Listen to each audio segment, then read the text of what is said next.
হবে। প্রথমে কিন্তু তিনটি করে প্লান্টি হবে।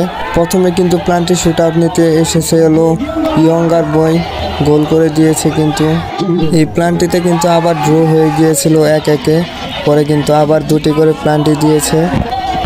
এই ম্যাচে কিন্তু প্রায় 4 বার প্লান্টি হয়েছে, তারপরে ম্যাচ বের হয়েছে, বারবার খালি ড্র হয়ে যাচ্ছিল। এই ম্যাচে শেষ পর্যন্ত কিন্তু ইয়ঙ্গার বয় জিতে গিয়েছিল ম্যাচটি। আর গাইস, সবাই আমাদের টিমের জন্য দোয়া করবেন, আমাদের খেলা দেখতে আসবেন। আমাদের খেলা শুরু হবে শনিবার সন্ধ্যা 6টার দিকে।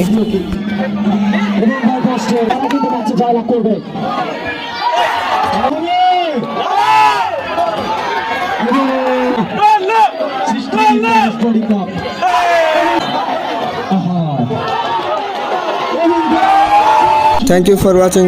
সবাই ভালো থাকবেন, আবার দেখা হবে পরবর্তী ভিডিওতে। আল্লাহ হাফেজ।